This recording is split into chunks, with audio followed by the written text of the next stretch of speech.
Hey, so relative to this channel, the football in the Soviet Union video did very well. I want to thank everyone who watched that, and if you haven't, I recommend you watch it before or after this one, honestly, as long as you see it. So next up in our adventure of soccer leagues that are no more is the Yugoslav First League. Now, the Balkans, or former Yugoslavia, however you like to define this region, is a hotbed of soccer talent.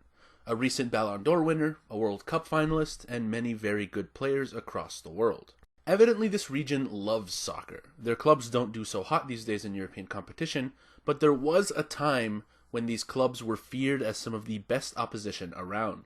A lot of historic clubs today, like Dinamo Zagreb, Red Star Belgrade, Hajduk Split, and Partizan Belgrade, used to all play in the same league, the Yugoslav First League. This league ran for over 60 years, and represented the clubs in modern-day Serbia, Croatia, Bosnia-Herzegovina, Montenegro, Slovenia, Kosovo, and North Macedonia. These days, all these places have their own, smaller leagues. The Yugoslav First League was serious business. They even have a Champions League winner in their ranks, Red Star Belgrade in 1991. Over 60 years of history awaits us in this journey through the history of the league. Welcome to Football in the Former.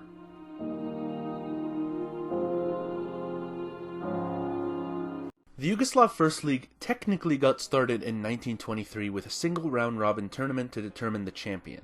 Quite an interesting, unorthodox way to run a national league. Gdanski Zagreb were the first champions of Yugoslavia, defeating Bosnia's SASK in the finals. Interesting thing about these finalists, after the Second World War, Gdanski was disbanded by the communist authorities and Dinamo Zagreb adopted their colors in bad. SASK in 2000 merged with NK Nepredak. Technically, neither of these first two Yugoslav finalists actually exist anymore, but they still kinda do. The first ever top scorer was Dragan Jovanovic with 4 goals during the tournament. Actually, Mr. Jovanovic was top scorer for 3 seasons in a row, and he played for Yugoslavia Belgrade, or SK Yugoslavia. Red Star Belgrade was basically given all their stuff after the war, since the new Tito regime also disbanded SK Yugoslavia. Now you might be noticing a certain trend here. The government really likes killing soccer teams. We'll address this soon. In 1929, the league moved to a double round-robin format, and Hajduk Split were the first ever winners in that new format. So before the Second World War, Gdanski, soon to be Dinamo Zagreb, were the most successful club in Yugoslavia with 5 titles, with BSK, soon to be OFK Belgrade, right behind them with 4. So a lot of things changed after the Second World War. Basically, Tito forced the league to essentially reboot itself in a new form. A lot of clubs were dissolved forcefully after playing in Croatia's short-lived league while they were an Access member. Therefore, many clubs got shut down, and new clubs formed in their ashes, or they renamed themselves and started over. So the first league campaign back was just a tad bit unorthodox. Basically, it was a Yugoslav World Cup. Yeah, there weren't even clubs involved. All the teams in the National League in the 1945 season were just representatives of all the major Yugoslav states. And Serbia won it after a 1-0 win in the final against the Army's team. Yes, if anyone wants to brag, technically as a separate nation, the Serbian national team actually has silverware. They won the Yugoslav League in 1945. The next season, back to normalcy, the newly formed Partizan Belgrade won the league in 1947. Partizan Belgrade is an interesting case, because technically the Army team that beat Serbia in 1945 actually continued in the form of Army officers and veterans, creating Partizan Belgrade. And they technically got their revenge and won the title back the next season. Red Star Belgrade, basically Belgrade's club of the people in contrast to Partizan, would go on to battle for the title from this point forward and never really stopped being good. But Partizan were always a match. So basically the league from this point became a 4-way battle for dominance between Dinamo Zagreb, Hajduk Split, and Red Star and Partizan Belgrade. Interesting thing about Hajduk Split, they were one of the only pre-war teams left alone because they actually refused to play under Italian occupation during the war. So Tito spared them a dissolving and allowed them into the new league. While that 4-way battle was happening, there were a few other winners. Serbians Vojvodina won it a couple of times. Bosnian clubs Zalechnikar and FK Sarajevo also got titles to their names. But the Yugoslav First League was kind of a 4-horse race for most of its history, with a few outsiders getting some titles here and there. Another notable club, though, is Velez Mostar, a Bosnian club who got a whole bunch of runner-up places and a few third-place finishes. Basically, they were always good, but never good enough. So relegation was instituted in 1946, and the first club relegated in the 46-47 season was Slovenians Nafta Lendava. They received a whopping 6 points through the whole season, and that was their only season in the Yugoslav First Division. Despite this, they stuck around until as recently as 2012, when the club went bankrupt. And they've been succeeded by ND Lendava, who have since climbed back to the second division. FK Sarajevo was the first team promoted in 1947. The first cup champions were HASK Zagreb, a club that was also dissolved in 1945, and no attempt to rebuild it was made until after the breakup of Yugoslavia. The last cup winners, excluding 1992, which saw a lot of clubs leave as Yugoslavia broke up in the middle of the tournament, were Hajduk Split in 1991. The last league winners were Red Star Belgrade in 1991. Well, the rivalries in the Balkans are a little more well known than in the former Soviet Union. We got a few major ones here. Partizan Belgrade versus Red Star, Dinamo Zagreb versus Hajduk Split, and even SK Sarajevo versus Selečnikar Sarajevo. I want to briefly touch upon the Zagreb Split rivalry.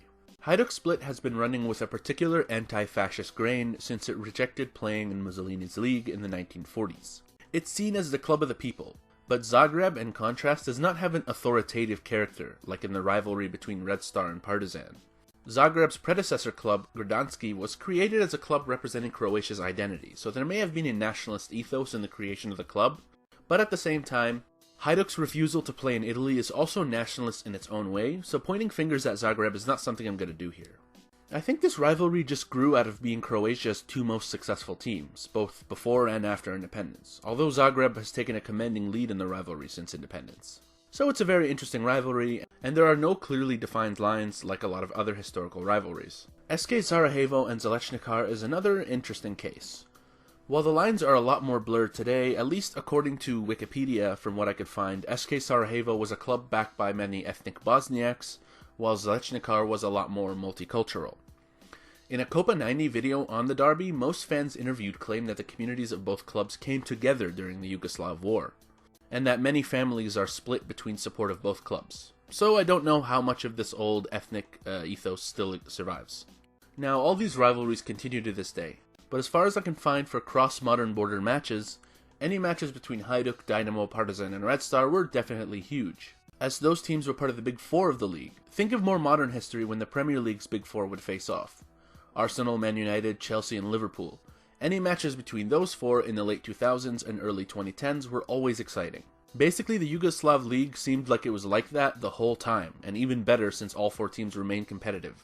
As for some European honors, we have a few in various competitions. Now, the first club to play in the Champions League was Partizan Belgrade in the inaugural tournament of the 55-56 season. They defeated Sporting Club of Portugal 8-5 on aggregate in the first match, before being eliminated by Real Madrid 4-3 on aggregate in the next.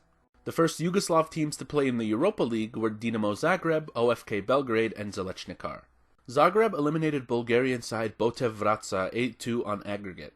OFK Belgrade eliminated Djurgården 6-3 on aggregate, and Selečnikar eliminated Club Brugge 4-3 on aggregate.